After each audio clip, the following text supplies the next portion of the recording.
Hi guys, my name is Trinh and today I'm here to do a book recommendation video. This one is really special because this is for the Asian Pacific American Heritage Month. Obviously, I have to celebrate this month by making a book recommendation video. I have done this in the past. I did one for 2018, 2019, and now I'm doing the third version I guess, for 2020. This video is very special because I am collaborating with my parabatai Sandy from SandyReadsALot. I adore Sandy. We've been friends for 2 years and she is literally the best thing that has ever come out of BookTube. I'm so happy and excited to do a video with her because we did one like this in 2019. And also the Asian Readathon is happening right now. I am participating for the very first time. If you want more book recommendations, then I hope that this video and also Sandy's video can help you because we're going to recommend books by Asian authors featuring Asian main characters. So before we get into my book recommendation, I have to showcase Sandy's book recommendation because we both filmed like a clip of us recommending one book for our videos. So I just did one for Sandy and now this is Sandy recommending a book to you guys. Hi everyone, I'm Sandy from the channel Sandy Reads a Lot, and I would like to recommend Girls of Paper and Fire by Natasha Ngung. The author is Chinese, Malaysian, English, and this is an Asian inspired fantasy. There are basically 3 castes in this world. There is the paper caste, which is fully human, the steel caste, which is like half human, half demon, and then the moon caste, which is fully demon. And this story follows our main character Lei, who is part of the paper caste, and every year the demon king chooses 8 girls from the paper caste to become his paper girls, which are essentially his concubines, and Lei is chosen to be one of these paper girls. However, once Lei arrives to court, she meets another paper girl and they begin to fall in love. I do want to give a huge trigger warning for scenes of violence and sexual assault, and there is also an animal death that occurs at the beginning of the story. This book is part of a trilogy, and as of now there's only 2 books out. The 3rd book comes out later this year, which I'm so excited for. The world was definitely interesting with all of these different casts. A majority of this story takes place within the court,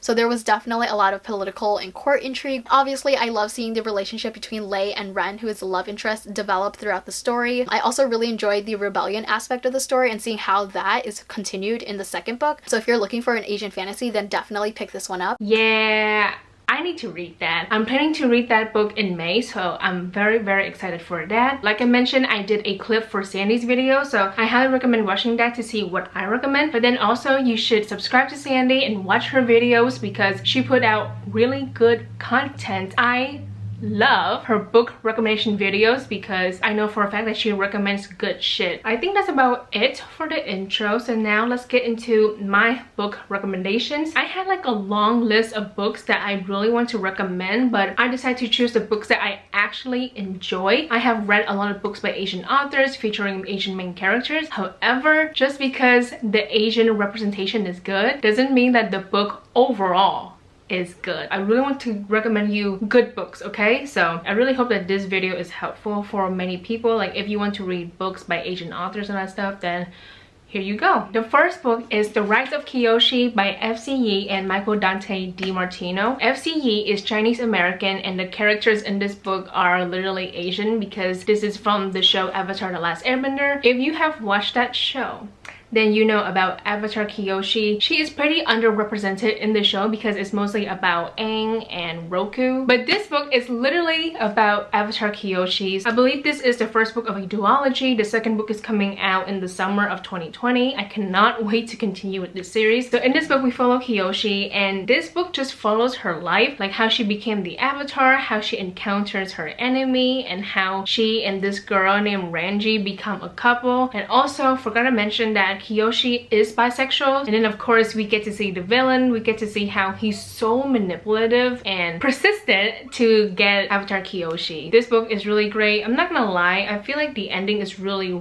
rushed. However, this book is the first book of a series, so I really hope that the 2nd book will make it a little bit better because like this is good but not as amazing as I would have liked it to be, you know? But still, I enjoy it. Like I said, I cannot wait to read the 2nd book of this duology. I have 2 memoirs that I want to talk about in this video. The very first one is Dear Girls by Ali Wong. If you don't know, Ali Wong is a stand-up comedian. She has 2 Netflix comedy specials on Netflix, obviously. The first one is Baby Cobra and the 2nd one is Hard Knock Wife. If you enjoy sex jokes, I guess, then I recommend watching Baby Cobra and Hard Knock Wife. I think they're so funny and I really adore Ali Wong. Of course, I had to read her memoir. I believe this came out last year in 2019. I listened to the audiobook and I really loved it. So this book is literally about Ali Wong and her family and the things that she did when she was young. I forgot to mention that Ali Wong is Chinese, Vietnamese, American. I really relate to Ali Wong regarding her Vietnamese heritage because I am Vietnamese. Oh, if you don't, I'm Vietnamese American.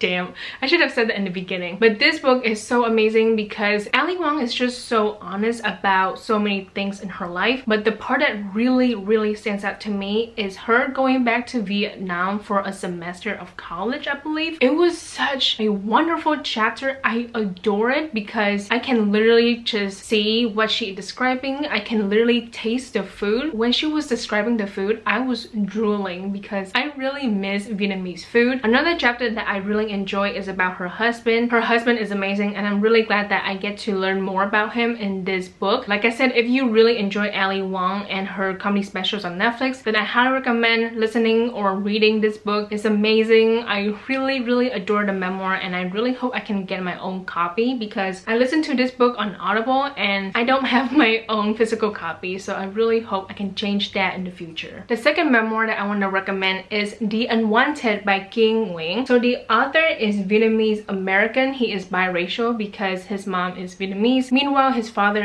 is American, like white American. This book is really dark. I finished this book in April and I knew that I have to recommend this book because not a lot of people know about this. So this book took place from 1972 to 1985 in Vietnam. This is about his life, his journey, his experience in Vietnam when the country is at its worst. His family was so rich at the beginning of this book. His mother had a lot of money. They lived in a mansion, but when the war ended and then Saigon fell, they lost everything. Literally lost their house, money, everything. They were so poor and this book is just, like I said, about his life. I forgot to mention the trigger warnings. Oh my god, and my phone is over there. I will have the trigger warnings on the screen right here. I had a list. It's just in my phone, but it's over there and I don't want to get up. This book is very explicit and a lot of horrible things happen to the main character. Number one, he experienced racism from Vietnamese people because he is biracial, so they call him half-breed multiple times in this book. The second thing is that he was raped by his mom's ex-boyfriend. There is a rape scene in this. It's very explicit. I just want to let everyone know that, like, please be cautious when you read this book. After reading this book, I finally understand why so many people left Vietnam to come to America. I know that the Vietnam War is bad. I just didn't realize how horrible it is to so many people. This book was very difficult because this took place in Vietnam. I am from Vietnam and just seeing Vietnamese people being cruel to him when he was so young was heartbreaking because I kind of realized that this war affected so many people in a lot of ways. I think that's about it. I really adore this book, but at the same time it's so hard to read and it's really hard to think about because it's about the Vietnam War and what happened afterward. If you're Vietnamese American, I think you should definitely read this book to just understand how horrible the war is. And then also it's important to read a book by a Vietnamese American author. So this one is so underrated and I highly recommend this. The next book is Kafka on the Shore by Haruki Murakami. If you don't know, Murakami is a very famous Japanese author, so I'm so glad that I finally read this book in April. I did a video called I Read My Boyfriend's Favorite Book of All Time. It's like a reading vlog and I read this book, so I'll have the link to that video down in the description box below, but then also in the cards.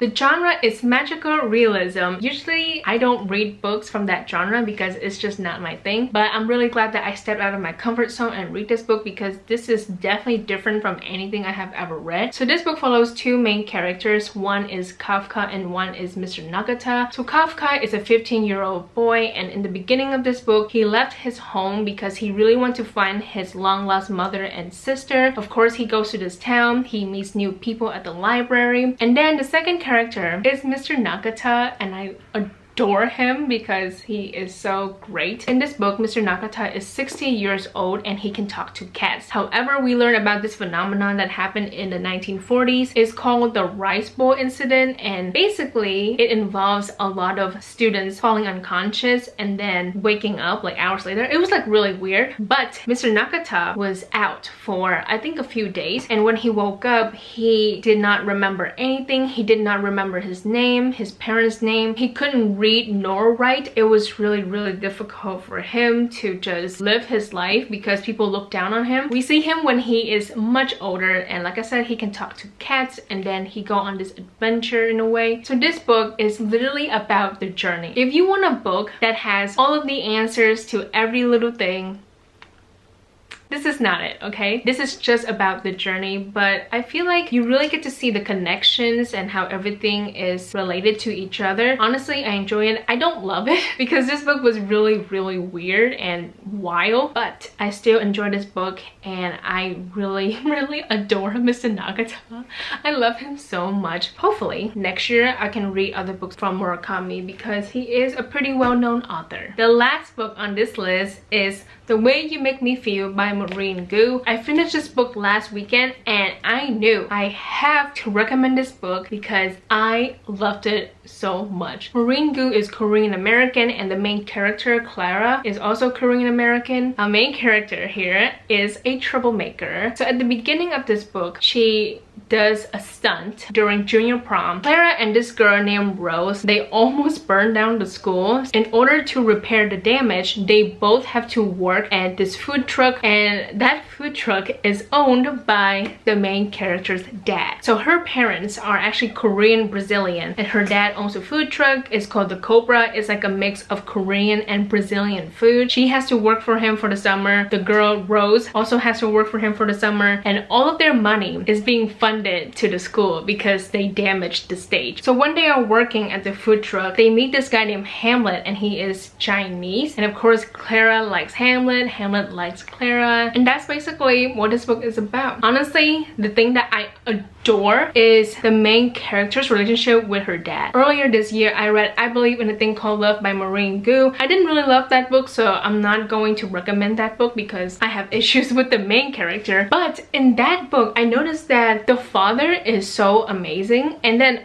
again, the father is amazing. Literally, the best dad is her dad, okay? Her dad is so amazing. And of course, I love the fact that this has enemies to friends trope. So Clara and Rose did not like each other in the beginning of the book, but of course they have to work together, and eventually they become friends. It's so amazing to see these two girls being friends with each other because, like I said, they hated each other at the beginning of this book. And of course, I love the romance between Clara and Hamlet. It was so cute. If you want a really nice YA contemporary novel that's very quick to read, then of course please pick up this book. I finished this in like 2 days, and it was worth it. I'm so glad I read this book for the Asian Readathon. This has become one of my favorite YA contemporary novels. I love this book so much. Oh my god, please read this. It's so good. So those are all of the books that I am going to recommend in this video, and of course thank you Sandy for collaborating with me. I am so happy to be doing this again with you. So I think that's about it for today's video. I hope you guys enjoy it. Thank you so much for watching. Please like and subscribe for more videos, and I will see you guys later.